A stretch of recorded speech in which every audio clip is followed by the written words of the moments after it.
Bonjour à tous, j'espère que vous allez bien. On se retrouve pour le brief du lundi 4 janvier 2021. Pour commencer ce brief, bonne année, meilleurs vœux. Et je vous l'avais souhaité vendredi, mais bon, je pense que c'est encore le moment de le refaire. La santé surtout qui est très importante. Merci pour tous vos messages, hein, j'ai vu sur la précédente vidéo où vous me souhaitiez la bonne année. Ça fait super plaisir, donc je vous renvoie l'appareil. Alors aujourd'hui on va parler comme d'hab du Bitcoin, on va parler d'Ethereum, bien entendu, qui est en train d'exploser. Bon, c'est pas tellement étonnant. On va revenir un petit peu sur la comparaison d'Ether à l'heure actuelle, donc en 2021, du coup j'allais dire 2020, mais 2021, et le Bitcoin en 2015, puisque la charte est très similaire et que le cycle semble se répéter, et pour moi Ethereum est un parfait copier-coller de ce que a fait Bitcoin en 2015, et donc jusqu'en 2016 et 2017. Juste avant de commencer le brief, comme d'habitude, je tiens à vous rappeler qu'on est en début de mois, que c'est le meilleur moment pour rejoindre l'école sur le Patreon. En crypto, ça change rien du tout, hein. En crypto, ça change rien du tout. Je le répète aussi, vous pouvez rejoindre l'école par exemple le 4 janvier, que ce soit par le Patreon ou en crypto, vous aurez accès jusqu'au 4 février 2021, tout simplement.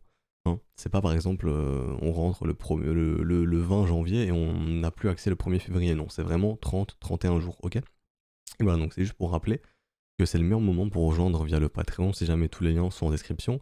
La vidéo de présentation de l'école est aussi en description si jamais. Et tout simplement tout ce que, enfin pas tout, mais tout ce que vous voyez dans les briefs est enseigné dans l'école avec des cours écrits, des cours vidéo, etc. etc. Et en plus de ça, il y a une partie de ce brief qui est privé et ensuite je continue environ une heure, enfin plutôt 45 minutes, une heure avec les élèves pour justement aller chasser un petit peu des positions, en tout cas chasser des setups, préparer la stratégie SHAD, etc. Depuis plusieurs semaines maintenant, on prépare un petit peu justement tout ce qui est stratégie SHAD, etc., etc. pour le cycle qui est en train de se créer. Et si jamais vous avez les témoignages, si vous voulez lire un petit peu les avis des élèves qui sont encore présents de ce que je vois, donc ça fait super plaisir, donc n'hésitez pas à les checker. Tout ça. Voilà, donc on va commencer le brief, je repasse rapidement sur Brief Chat pour regarder un petit peu ce que disent les élèves. Ensuite, donc Bitcoin. On est bienvenu chercher le gros chiffre rond des 30 000.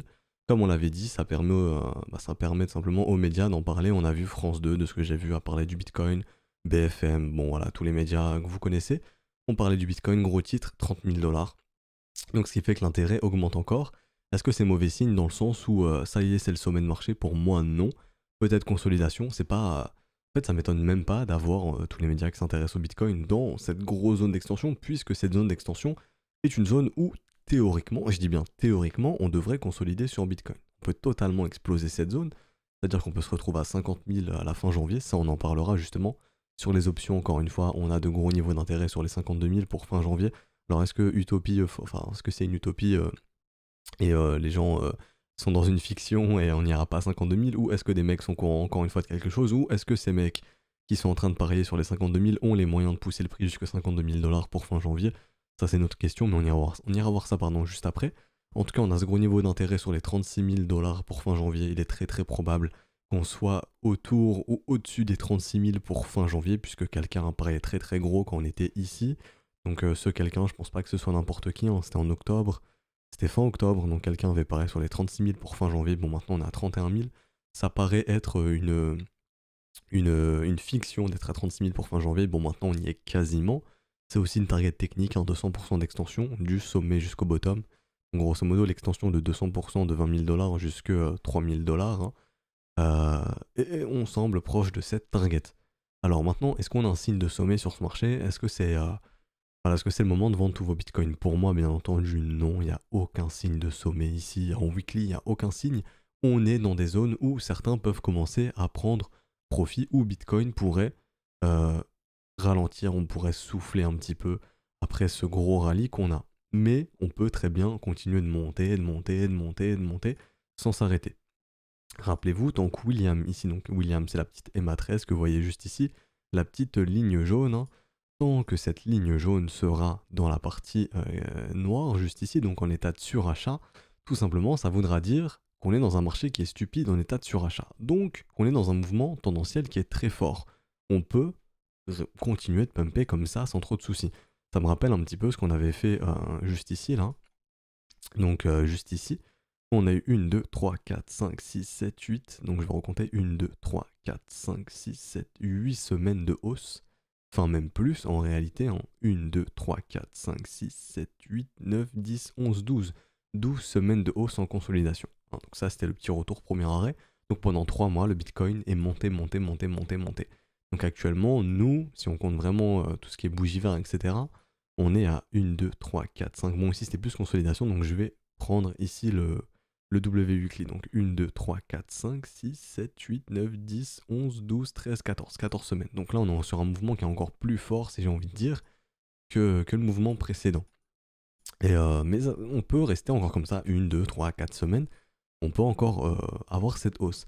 Maintenant, je sais que beaucoup sont intéressés par l'investissement dans le Bitcoin et se demandent encore si c'est le moment. Alors, sachez que vous êtes dans un cycle haussier. On avait regardé un petit peu niveau capitalisation au Bitcoin, la référence qu'on pouvait avoir, parce qu'actuellement, la seule référence qu'on a pour moi, c'est ça. On a cassé tout simplement les 20 000 $, donc on est en découverte de prix.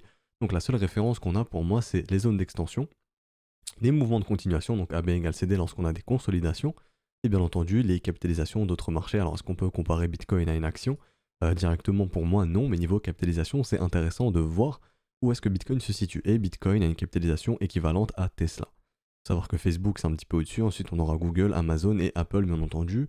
Et un Bitcoin qui a une capitalisation égale à Apple, c'est un Bitcoin qui en gros grosso modo coûte entre 110 et 120K $. Donc entre 110 000 et 120 000 $. Est-ce que Bitcoin ira à 110 000, 120 000? Il a le potentiel d'y aller. Maintenant, est-ce qu'on va y aller? J'en sais strictement rien. Mais en tout cas, il a le potentiel. Alors, mais pour revenir d'un point de vue technique, est-ce qu'on a un signe de sommet sur ce marché? Non. Donc les gens espèrent un dip sur tout ce mouvement depuis très très très longtemps et ce dip n'arrive pas. En tout cas, les dips, on les a, les mouvements de respiration, on les a. Ça, c'est un mouvement de respiration. Ça, c'est un mouvement de respiration. Ça, c'est un mouvement de respiration aussi.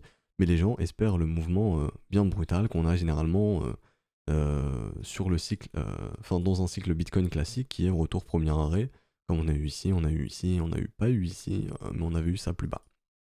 Donc, si j'étais intéressé par ce marché, je concentrerais mon énergie sur le premier arrêt potentiellement. Donc actuellement, le premier arrêt se situe ici. Donc au prix actuel, le premier arrêt se situe, ici mon template a été modifié, ici donc grosso modo sur les 22 600 $. Mais ce premier arrêt, on peut l'étendre, c'est-à-dire que tant que le prix monte, bah, le premier arrêt monte avec, hein. Donc le premier arrêt c'est 0,382 ici. On aura très très probablement un retour sur le premier arrêt qui est le niveau des 0,382, en tout cas le ratio 38,2%, quand on n'en sait rien, on ne sait pas quand on aura un retour sur ce premier arrêt. Tout ce qu'on sait, c'est qu'il est fort probable d'en avoir un. On en a eu plusieurs sur ce rallye, on en aura forcément un. Et en tant qu'investisseur, si vous attendez la fameuse correction, entre guillemets, tout simplement, ce sera un retour sur ce premier arrêt qui sera très très très très probable. Mais pour le moment, techniquement, il n'y a rien qui m'invite à penser qu'un retour premier arrêt est en train de se préparer. En tout cas en weekly. Maintenant, on baisse les UT, on va en daily. En daily, on a peut-être une structure en Empire qui est en train de se mettre en place, donc peut-être signe de consolidation. Mais honnêtement, je vois pas plus que ça. D'un point de vue momentum, le momentum est clairement haussier. On fait de nouveaux sommets ici sur MACD. On est dans un momentum qui est haussier. Il n'y a pas de souci là-dessus non plus. C'est un momentum qui est très bullish. William, pareil, en état d'enfoncement ici depuis le 17 décembre. Quand on est dans un état d'enfoncement comme ici, on est dans un mouvement qui est très fort. Par exemple, je vous remontre un petit peu. État d'enfoncement ici, le marché monte, monte, monte, monte, monte. Donc d'ailleurs, j'ai vu un commentaire qui me disait que penses-tu du RSI qui est à 93 ou 94, je ne sais plus. En weekly, je vous expliquerai ça, enfin je vous donnerai mon avis sur ça. Et généralement, les incompréhensions qu'on a justement sur le RSI et tout ce qui est surachat, etc. Et tout ce qu'on a vu justement, enfin pas tout ce qu'on a vu, mais ce qui a été abordé dans des cours avec les élèves, et ça va leur rappeler quelques petits souvenirs. Donc juste ici, pareil, je répète, un état d'enfoncement. Donc pour l'instant, tant qu'on est dans un état d'enfoncement, ce marché est dans un mouvement tendanciel qui est très fort. Donc maintenant, à ne pas oublier qu'on était en week-end, on a fait un bon gros mouvement en week-end.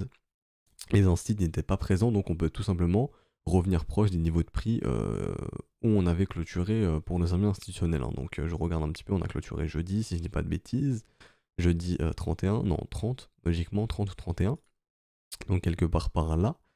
Tac tac tac, donc ouais, on était aux alentours des 28 000 $, donc ce serait pas aberrant de revenir chercher ces prix pour gommer l'excès qu'on a eu quand nos amis institutionnels n'étaient pas là. Mais techniquement, est-ce qu'on peut parler de sommet de marché ou autre? Pour moi, pour le moment, non, il n'y a rien qui m'indique qu'on a vraiment un sommet de marché, que ce marché va consolider ou que ce marché va se manger le moins 30, moins 40%, donc le retour sur le premier arrêt, loin de là pour le moment.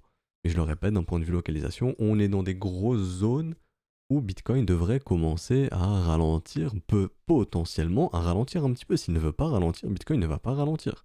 Il est sur un momentum qui est très fort, on est dans une parabole. Dans une parabole, le mouvement s'accélère, le mouvement s'accentue, et donc le mouvement va très vite. Et on le voit aussi ici au niveau du momentum, on n'a jamais eu un momentum aussi fort sur le Bitcoin. Même en 2017, au sommet de la bulle de 2017, on n'avait pas un momentum qui était aussi fort.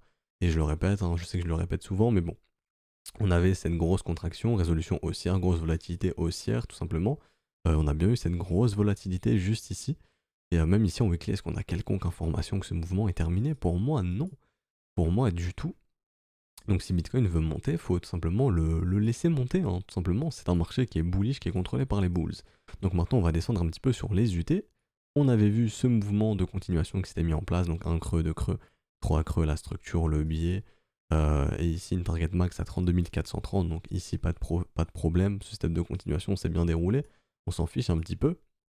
Maintenant, on va plus voir où se situe le premier arrêt et si ce marché, tout simplement, où ce marché peut aller. Donc, si on est toujours dans un état de marché qui pour l'instant est en train de faire ça, hein. C'est-à-dire un marché qui simplement crée des mouvements AB, consolide pour repartir sur des mouvements de continuation. On devrait s'arrêter sur ce premier arrêt ici, donc aux alentours des 31 430 $. Donc on est assez proche comme on l'avait fait ici tout simplement. On prend le précédent mouvement, hop, on regarde, premier arrêt, on consolide W bottom, on repart en mouvement de continuation. On pourrait faire exactement la même chose ici, c'est-à-dire ici, si on voit le prix être maintenu, on commence à avoir du W, on pourrait partir sur des mouvements de continuation et donc aller chercher tout simplement des targets plus hautes. Et ici, on va checker ça ensemble, on va calculer ça ensemble. Je vais cloner, je vais cloner ça ici. Je mets les bons ratios pour un setup de continuation. Bon, je mets pas 0,33, 0,66 ici les élèves, on le sait, on est entre 0,33 et 0,66. Je vais plus laisser le premier arrêt dans un premier temps. Donc, tout simplement, ici, on pourrait partir sur un mouvement de continuation qui nous ramènerait sur les 40 586 $. D'un point de vue momentum, ici, on a l'information que les bears se remontent, en tout cas ici, que le mouvement doit souffler. C'est pour ça que cette nuit, quand je suis parti me coucher, je m'attendais pas à me retrouver à 35 ou 36 ou 37 000, même sur Bitcoin. Je me suis dit, bon, on sera plus proche, en tout cas des prix actuels, c'est-à-dire 32 000, 33 000. Bon, ici, on a 32 000, que dans Bitcoin qui continue de pumper. Pourquoi? Parce que j'ai simplement les informations qu'on a besoin de souffler un petit peu. Vous voyez, cette div, ça ne veut pas dire que ça va dumper, ça veut simplement annoncer de la consolidation. Actuellement, c'est ce qu'on fait. Et aussi d'un point de vue dynamique, des petits M qui se dessinent. Donc ici, bulls, calmez-vous un petit peu, hein. Bulls, calmez-vous. Et donc consolidation, comme on l'avait fait ici, tout simplement. Donc, si le premier arrêt tient, donc si les 0,382 tiennent, ce sera le dip maximal qui sera offert. Donc on repartira très très probablement derrière consolidation, on repartira où zone de rechargement, et donc ce serait pas aberrant de retrouver un Bitcoin cette semaine entre les 27 000, grosso modo, 27 700 et 29 300. Tant qu'on tient cette dynamique haussière, et pour l'instant on est bel et bien dans cette dynamique haussière, Bitcoin n'ira pas casser les précédents creux. Je vous explique.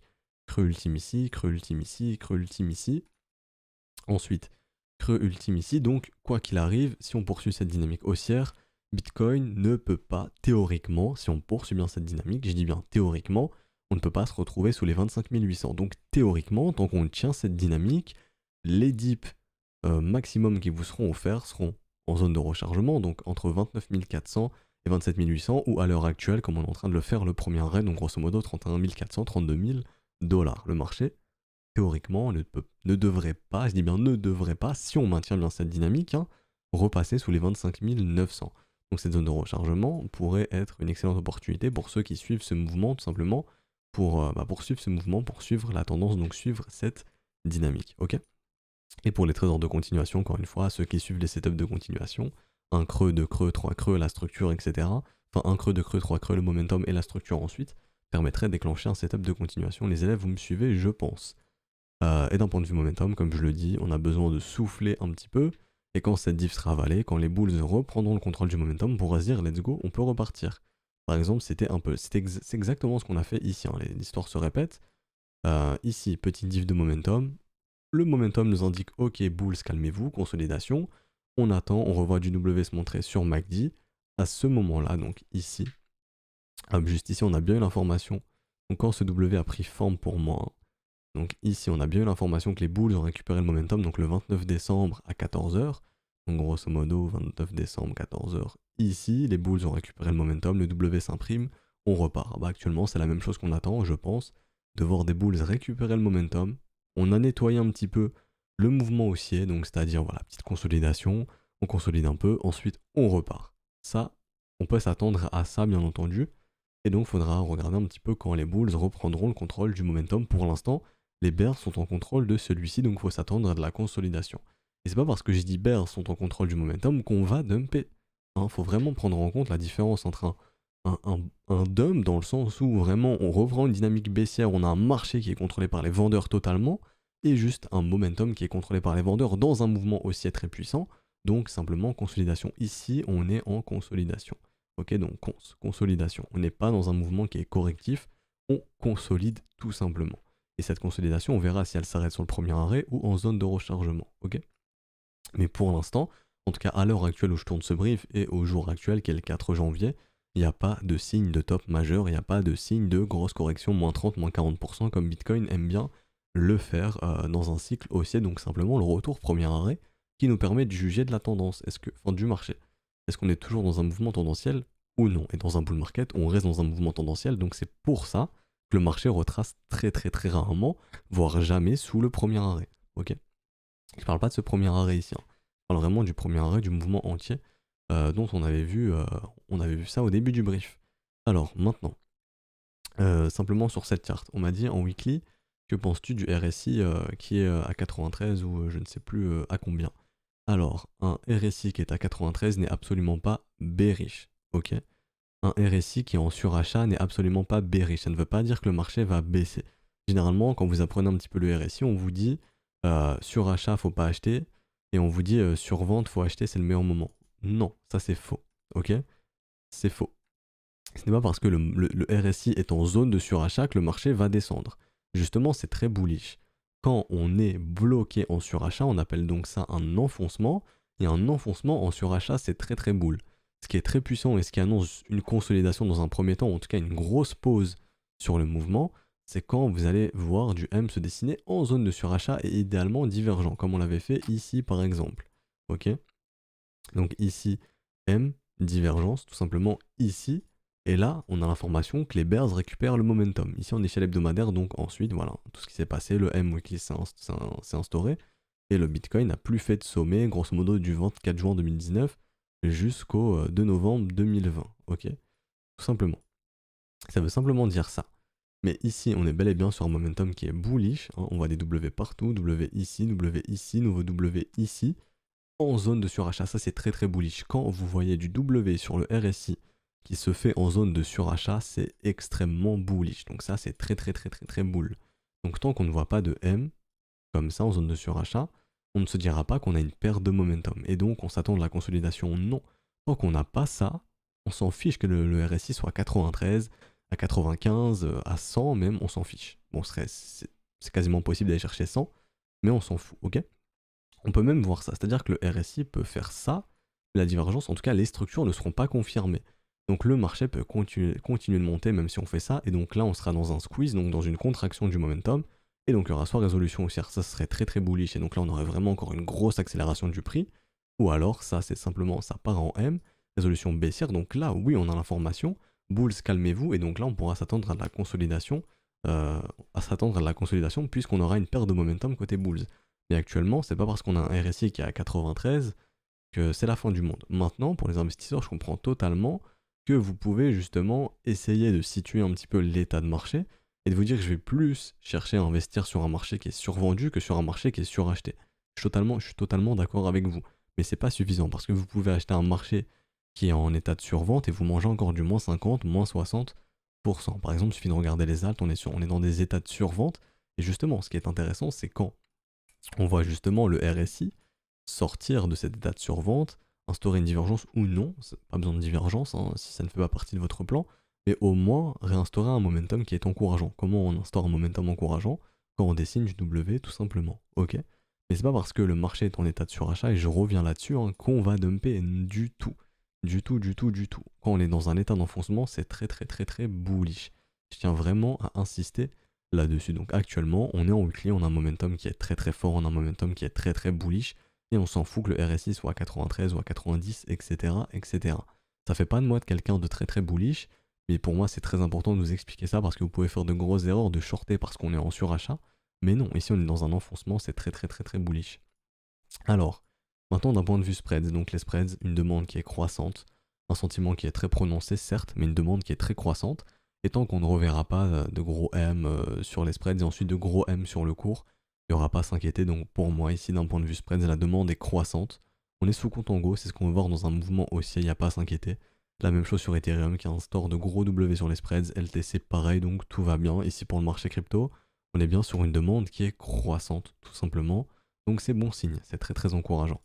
D'un point de vue asset à risque et risk off, bon les marchés étaient fermés, donc tout ce que j'ai dit vendredi c'est d'actu encore. On va juste checker, non on va pas checker le dollar puisqu'on s'en fout un peu, ça a pas dû bouger des masses tout simplement, ok. Donc on ouvre la semaine ici sur le dollar avec un nouveau plus bas, donc le dollar va mal, je le répète, Bitcoin ira bien et le dollar va très mal. Et pour moi, j'ai déjà posé mon alerte ici, bon ici elle y est pas, ok c'était l'autre ticker, bon c'est pas grave, je vais la remettre. Mais pour moi, si le dollar pète ce niveau des 88 points, ça va sévèrement s'accélérer sur le Bitcoin, sur les stocks, sur le gold aussi probablement. Et on devrait avoir un dollar index qui s'éclate la gueule tout simplement, et des actions, des indices et un Bitcoin qui performe à la mort. Et pour moi, si le dollar instaure cette grosse structure ici en échelle trimestrielle, hein, donc ce gros M, tout simplement pour moi c'est Bitcoin direction 50 voire 100 000 dollars. C'est simple, je vais pas mâcher mes mots. Si j'ai un dollar qui va aussi mal, si j'ai un dollar qui m'instaure une structure de marché aussi bear. Je vais changer de ticker pour avoir plus d'historique. Hop, comme ceci. Pour moi, si on a un dollar qui perd ce niveau des 88 points, dollar index, pour moi, c'est la porte ouverte aux 100 000 dollars pour le Bitcoin pour 2021 ou 2022. Je mâche pas mes mots. Techniquement, c'est ce que je vois, c'est ce que j'ai sous les yeux. Un dollar qui va mal, c'est un Bitcoin qui va très bien. On aurait un dollar qui irait très très très très très très mal. Donc premièrement 50 000 et ensuite 100 000 dollars, tout simplement. Peut-être que je suis fou, mais en tout cas, c'est ce que j'ai sous les yeux. Voilà, c'est ce que j'ai sous les yeux. Si j'ai un dollar qui va aussi mal, là, c'est que j'ai un Bitcoin qui va très très bien. Et on a d'ailleurs, je vais cacher tous les schémas, mais on a un Bitcoin qui nous instaure des W trimestriels et on a un dollar index qui est prêt à nous instaurer du M trimestriel, potentiellement. Donc je ne sais pas si vous vous rendez compte. D'un côté, on a un dollar qui est potentiellement très très bear et un Bitcoin qui est très très très très très bull. Donc pour moi, c'est pas aberrant de voir autant d'institutions s'intéresser au Bitcoin, de voir un Bitcoin qui pump autant, tout simplement parce que les capitaux fuient le dollar pour aller dans le Bitcoin. C'est aussi simple que ça. En tout cas, c'est ce que j'ai sous les yeux. Peut-être que je suis dans l'utopie, mais pour moi, non, c'est ce que j'ai sous les yeux. Ok. Donc pour moi, voilà, ce serait pas aberrant 50 000 ou 100 000 si le dollar continue d'aller très très très très très mal. Et pour l'instant, le dollar va très très très très mal, hein. Et l'asset qui performe le plus pendant que le dollar va très mal, c'est pas les indices, c'est pas le gold, c'est bien entendu le Bitcoin. Donc le Bitcoin semble très très recherché. Alors, ni les indices, ni les actions, enfin les actions un petit peu, tout ce qui est Apple, Amazon, je vois que ça commence à repartir un petit peu. Alors, on va finir ce brief qui est assez long, mais bon, il y avait pas mal de choses à dire, ça bouge de partout. Donc avec Ether, XRP, Litecoin et du coup Bitcoin Cash, ouais Bitcoin Cash, parce qu'il bouge aussi un petit peu.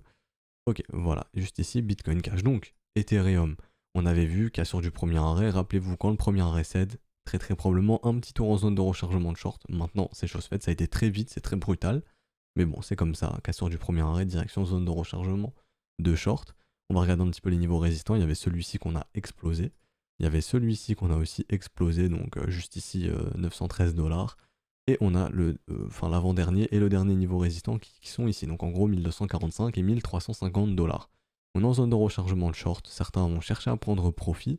Pour moi, Ethereum est mature pour faire un sommet de marché et s'offrir une cassure des 1500 dollars grosso modo, et aussi 2000, 3000, 5000, pourquoi pas, ça on verra. D'ailleurs, on va regarder un petit peu niveau target d'extension comme Bitcoin, hein. Donc Bitcoin est bienvenu chercher sa target d'extension. On va regarder pour l'Ether, ça serait combien du coup? Ça serait entre grosso modo 2200 et 2700 dollars. Donc à l'heure actuelle, un Bitcoin à 33 000, c'est grosso modo un Ether à 2600 dollars, grosso modo. Pour moi, Ethereum viendra chercher aussi ses targets si le dollar va mal, puisque le marché crypto est très très recherché quand le dollar index va mal. Et si Bitcoin va bien, généralement, le marché va bien, et en tout cas Ethereum lui aussi va bien. Ok. Donc pour moi, ce ne serait pas des targets, ce ne serait pas des targets aberrantes. Ok. Donc tout va bien pour Ethereum, tout simplement. Attention, dans zone de rechargement de short, je vous martelais ça aussi, que les signaux ont été donnés ici, ici encore une fois, lors de ce gros W monthly, encore une fois ici, lorsqu'on a consolidé sur le premier arrêt. Donc on était en zone de rechargement, donc grosso modo entre les 530 et 310 $, on était encore dans des zones d'investissement. Maintenant, j'ai pas envie de dire c'est trop tard, mais ce ne sont pas des localisations idéales. Une zone de rechargement de short, ce n'est pas une localisation idéale pour un investisseur.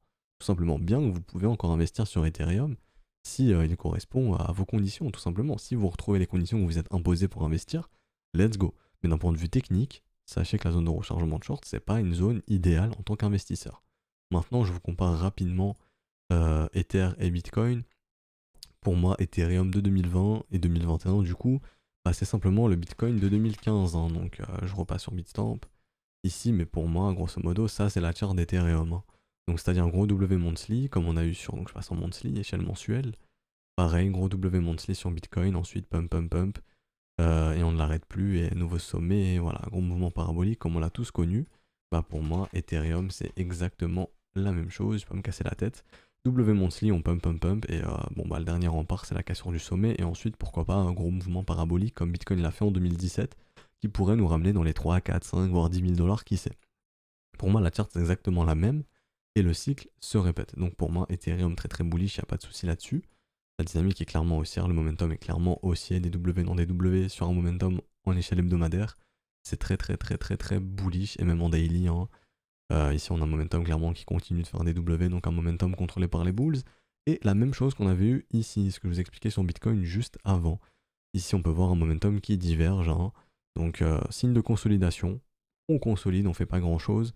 Les bulls récupèrent le momentum. Ici, on a l'information qu'elles récupèrent le momentum. Juste ici, le 28 décembre. 28 décembre, momentum récupéré. Et ensuite, boum, gros mouvement haussier. Les bulls récupèrent le momentum. On est dans un mouvement très fort. Donc, let's go, j'ai envie de dire. Let's go. Ensuite, XRP, bon, je vais pas répéter tout ce que j'ai dit. Tant que les 11 centimes de dollars sont maintenus, c'est bon signe pour lui. Si on perd les 11 centimes, c'est tout simplement que ce marché reprend une dynamique qui est baissière. Et auquel cas, en tant qu'investisseur, ce n'est plus un marché qui est intéressant. Et la prochaine zone à venir chercher, c'est entre 3 et 6 centimes. Si on maintient les 11 centimes et que ce marché repart, simplement, ce sera signe d'un énorme bear trap, d'un énorme piège baissier, d'une grosse capitulation de la part des investisseurs, comme on a eu sur Bitcoin en mars 2020. On le voit ici au niveau du volume, record historique de volume. On a eu beaucoup de ventes, probablement des particuliers qui ont paniqué, qui ont vendu leur XRP. Et donc pour moi, ça signifierait un gros bear trap et on a fait capituler les vendeurs ici comme Bitcoin l'a fait en mars 2020. Et ce qui attend XRP, si on est dans ce scénario, c'est simplement un XRP qui viendrait rechercher 1, 2, 3, voire 4 dollars potentiellement.